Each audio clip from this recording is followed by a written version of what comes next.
Asthma பிரச்சனை இருக்கவங்களுக்கு இயல்பாக எப்படி இருக்குன்னா, மார்பு பகுதியை ரொம்ப இறுக்கி பிடிச்ச மாதிரியான ஒரு வேதனை, ஒரு வலி இருக்கும். அது வந்து நம்ம செஸ்ட் டைட்னஸ் அப்படின்னு நம்ம சொல்லுவோம். செஸ்ட் பகுதி நல்லா இறுக்கி பிடிச்ச மாதிரியான ஒரு வேதனை இருக்கும். அந்த வேதனையினால் மூச்சு உள்ளுக்குள்ளே இழுக்கிறதும் சிரமமாக இருக்கும், வெளியே விடுறதும் வந்து சிரமமாக இருக்கும். கஷ்டப்பட்டு மூச்சு இழுத்து விடுவாங்க, திணறி திணறி மூச்சு இழுத்து விடும். அப்படி திணறி திணறி மூச்சு இழுத்து விடுறப்போ சில பேர்த்துக்கு பார்த்துக்கிட்டிங்க அப்படின்னா கொர்ரு கொர்ருன்னு சவுண்டு, உள்ளுக்குள்ளே இழுக்கிற சவுண்டு கேட்க ஆரம்பிக்கும்.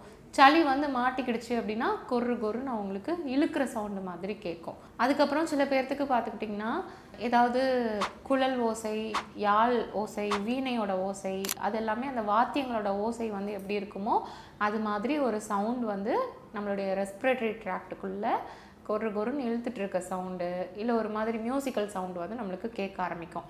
அந்த சவுண்டை தான் நம்ம வீசிங் சவுண்ட் அப்படின்னு நம்ம சொல்லுவோம். இந்த வீசிங் ப்ராப்ளம் இருக்கவங்களுக்கு பார்த்திங்க அப்படின்னா அந்த சளியை வந்து நல்லா வெளியேற்றுறதுக்கு அடுத்து தொடர்ந்து இருமல் வர ஆரம்பிச்சிடும். சில பேர்த்துக்கு வந்து வீசிங் ஸ்டார்ட் ஆக போகுது அப்படின்னாவே வாய் ஓயாமல் இருமல், இல்லை குத்திருமல் மாதிரி குத்தி குத்தி ஒரு மாதிரி இருமல் வந்து ஏற்பட ஆரம்பிச்சிடும். அந்த இருமல் வந்தது அப்படின்னா சளி லேஸ்குள்ளே அவங்களுக்கு வெளியவே வராது.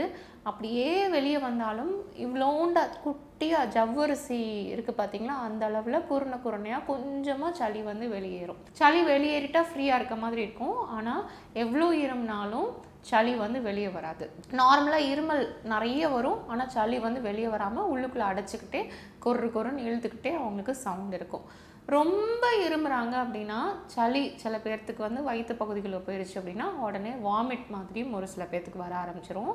ஒரு சில பேர்த்துக்கு பார்த்துக்கிட்டிங்க அப்படின்னா ரொம்ப இருமுறாங்க, ரொம்ப ப்ரெஷர் கொடுத்து இருமுறாங்க அப்படின்றப்போ சில பெண்களுக்கு அந்த இருமல் வந்து ரொம்ப அதிகமாக இருந்தது அப்படின்னா உடனே அவங்களுக்கு வந்து யூரின் வந்து அவங்களுக்கு கசிய ஆரம்பிச்சிடும். அந்தளவுக்கு ரொம்ப ஃபோர்ஸாகவும் இருமல் வந்து உண்டாகும் இந்த ஆஸ்துமா நோயில். இதைத்தான் நம்ம ஆஸ்துமா அப்படின்னு நம்ம சொல்கிறோம். இந்த ஆஸ்துமா எப்படியெல்லாம் நம்மளுக்கு வரும் அப்படின்னு பார்த்திங்கன்னா, மோஸ்ட் ப்ராப்ளி கிளைமேட் நம்மளுக்கு சேஞ்ச் ஆகிடுச்சு அப்படின்னா ஆஸ்துமா நம்மளுக்கு வர ஆரம்பிச்சிடும். குளிர்காலம், மழைக்காலம், பனிக்காலம், இது மாதிரி காலங்கள் மாறும்போது ஆஸ்மானால் அட்டாக் ஆகிருக்க பேஷண்ட் எல்லாமே வந்து பயப்பட ஆரம்பிச்சிருவாங்க. குளிர்காலம் வந்துருச்சுனாவே அவங்களுக்கு ஒரு பயம் உருவாக ஆரம்பிச்சிடும். எங்கே நம்மளுக்கு ஆஸ்மா அட்டாக் வந்துருமோ அப்படின்ற ஒரு பயம் வர ஆரம்பிச்சிடும்.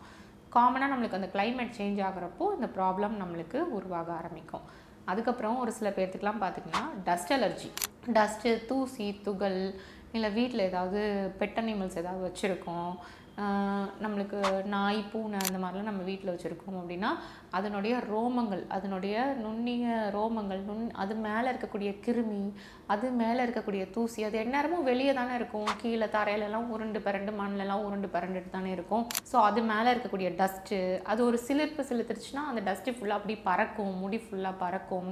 அது எல்லாமே நம்மளுடைய மூக்கு துவாரங்களுக்குள்ளே நம்மளுக்கு இருந்தது. அது நம்மளுக்கு உள்ளுக்குள்ளே இன்ஹேல் பண்ணுறப்போ அஃபெக்ட் ஆச்சு. சின்ன சின்ன ஹேர் வந்து லைட்டாக காற்றுல பறந்துட்டுருக்கு. அது சும்மா நம்ம மேலே நம்மளுக்கு கிடந்தாலும், நம்ம ட்ரெஸ்ஸில் ஒட்டிக்கிட்டு இருந்தாலும் கூட உடனே நம்மளுக்கு வந்து வீசிங் பிரச்சனை ஏற்பட ஆரம்பிச்சிடும், ஆஸ்மா பிரச்சனை ஏற்பட ஆரம்பிச்சிடும்.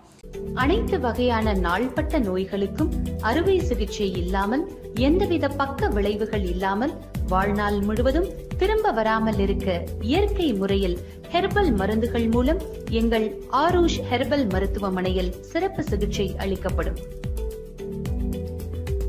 Aarush herbal hospitals. Address number 6 Veeru tower, Jawaharlal Nehru சாலை, ஈகாட்டு தாங்கல், சென்னை 600032.